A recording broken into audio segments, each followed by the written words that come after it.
On the heels of all of the shutdowns that we've seen over the weekend, over the month, over the past year, they're getting more serious and they're branching out and affecting more and more of the masses at a time. And so for any of you who know digital insecurity or digital security here, you might say, hey, ransomware is spelled wrong. But I wanted to really focus here on somewhere. At every moment, somewhere on this planet, there is an attack. And I want you to be aware that this isn't somebody that's developing extensive code to break into one system and that's their life goal. It's massive operations that literally use off-the-shelf products. There's software code that they can buy on the black web.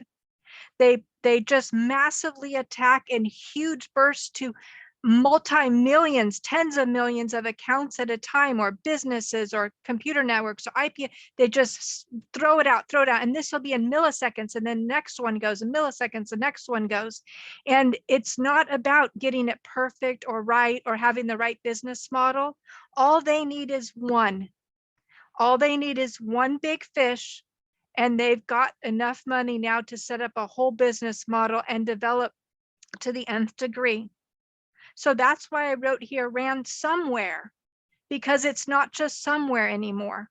Ransomware is now here, and it's now here to stay. So let's take a quick pick at some of the articles I brought up here. So this was 4 days ago.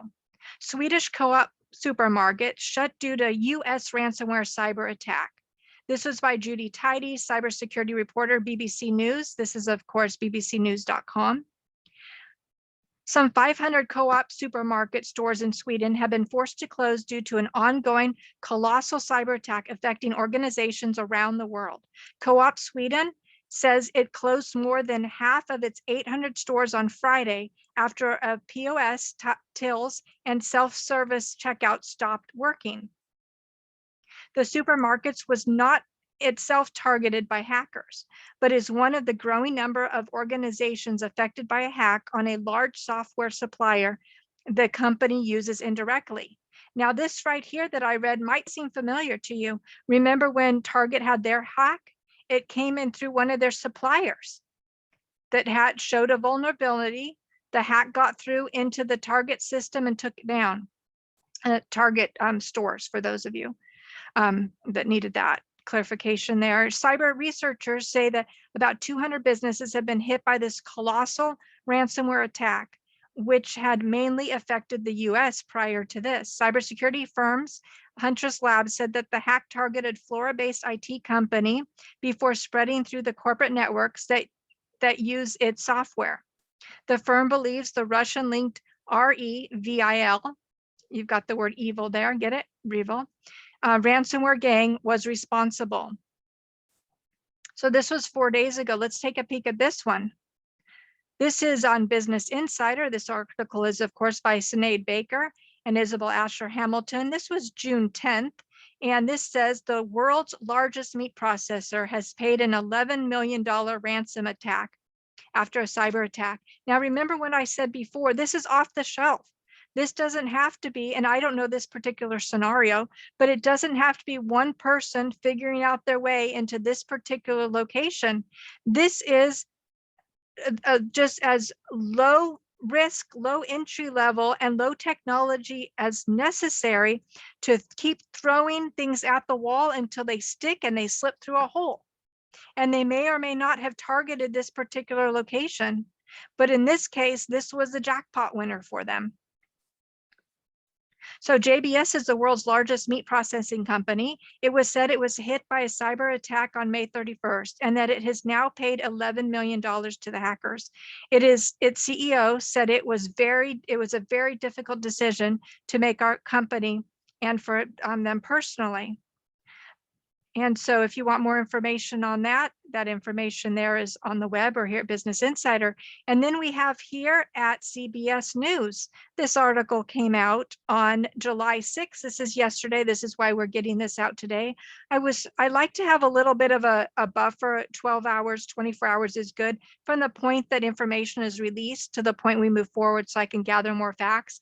I haven't seen enough facts to really run in detail on this, but it is very important. Ransomware attack hits companies around the world. A massive cyber attack linked to the Russian-based gang of cyber criminals called REvil affected hundreds of businesses in the US and other countries in what may be the single largest global ransomware attack on record.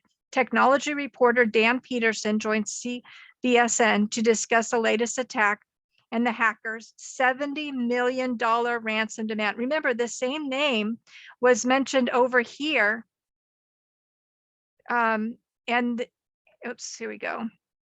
And then we talked about JBS, and now we get into all the way, we went from a Swedish of 11 million to 70 million put together here. And as I mentioned, how savvy are grocery stores, right? As just an example, or we could look at small businesses. Really, there's not that big of a margin. In order to have an entire closed ecosystem and protect from digital security in all different, it's just impossible. Top down, left, right, it's somewhere there's gonna be a vendor connection or an employee or another way in. And it's gonna happen more and more. NPR, here we've got from the NPR website, this was dated July 6th, so this was also yesterday. This was Leila Fidel, a ransomware attack hit up to 1,500 businesses, a cybersecurity expert said on What's Next. Criminals unleashed a massive ransomware attack in more than a dozen countries on Friday, affecting up to 1,500 organizations around the world, including a supermarket chain in Sweden and even schools in New Zealand. Security researchers linked the attack to a group called REvil, a Russian-speaking gang responsible for ransomware attack on meat processor JBS at the end of May. In the current incident, the attackers found a vulnerability in the product, and this is a US headquartered company that provides software tools to its clients. IT outsourcing companies, which in turn provide services to their clients here. And they estimate as many as 1,500 downstream businesses were affected. Hackers demanded 70 million in cryptocurrency in exchange for a key that decrypts all of the victims' data. The scale and scope of this attack is really unprecedented, cybersecurity experts say. So what else do we have here? There's a lot of different products out there that you can look at. KnowBe4 is a great organization, and they'll help troubleshoot with small businesses or even larger companies to find out how vulnerable your network actually is. In fact, KnowBe4 has a whole system just to help with phishing, where they will send out phishing emails to your company after a company training and see who follows through and opens the emails anyways. So there's a lot of depth out there for individuals and small businesses to learn on their own. What else do we have here? We've got insurance. This is becoming more and more popular. Resilience is apparently one of the companies, and it helps provide the insurance policies in order to fight against cyber attack demands from a holistic approach. They bring together this full complement of security, insurances, and claims, and all supported by superior data gathering and analytics. So you see how fast this is gathering with other companies stepping in as well. And here we have from December 2020, ransomware operators use System BC Rat as off-the-shelf Tor backdoor. You just grab it. You want to do a ransomware, don't bother writing the code. Rather pay for a low-end computer system, get some electricity, hop on the internet and run with it. Now, I say this flippantly because obviously most of us have integrity, and to cross over is a whole nother thought process. If somebody's going to cross over and go in the dark web and grab these systems, that's certainly not something new that they haven't learned before. But what I'm letting everybody here know today is that's how simple it is. It's just code you grab and run. A commodity, just like any other. Malware backdoor System BC has evolved into a Tor proxy and remote control tool favored by actors behind the latest high-profile ransomware campaigns. And this was 2020. This has been going on long before that. They're just perfecting it. In our investigations into a number of recent ransomware attacks, we've observed sets of tools associated with multiple types of ransomware deployed in much the same way, suggesting their use by one or more ransomware as a service affiliates. This is an SAS model, right? Software as a service, ransomware as a service affiliates. One of those tools is System BC, a backdoor that provides attackers with a persistent connection to their victim's system. There's more here to read if you want to learn more about that one. But this is, again, this is off the shelf. And back, if we go 2 years back before that into 2018, we've got no malware necessary, just a bad intent. So what are we looking at here?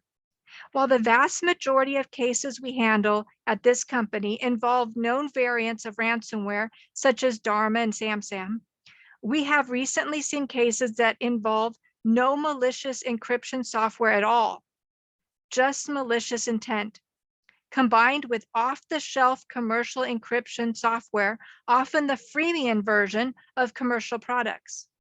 There have been prior ransomware types that use legitimate commercial encryption software. Earlier this year, it was reported that QWERTY ransomware was using GNU-PG to encrypt files of breached victims. Recent incidents we assisted indicate lone hackers and distributors who are recognizing the diminishing value of purchasing branded ransomware, such as Dharma and GandCrab, and paying the syndication fees, which can be as high as 30%. These incidents play out in a very similar fashion to a traditional ransomware attack. The hacker gains access to the network through a commonly exploited avenue, such as an unsecure RDP port, and probes for servers, drives, and then connected backups.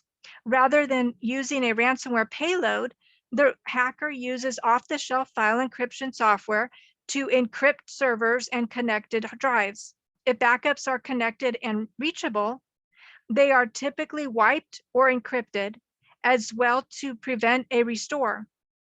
Noting to the readers here, ensure your backups are partitioned off of your network. So again, there's more information here if you want to read more about case studies here. And I always like to read the article's author, and I don't see a specific author entitled or connected to this article, but you see I've got a coveware.com. So this is where we're at today. This isn't somewhere out there. It is right here. Ransomware attacks are every day, every millisecond. They are off the shelf attacks. This isn't the same as somebody having to go out on the street and committing a crime. They can sit in the safety of their own environment and maybe spend a couple hours here, a couple hours there. And at some point, they're going to find a hole. And once they find a hole, they gather money, and then they have a corporation. And then they go after more holes. And then they gather money, and now they're $1 billion entity. This is a very, very big deal. Digital insecurity presenting ransomware. Ransomware is not somewhere, ransomware is here. And the attacks are just from off-the-shelf software in many of the cases.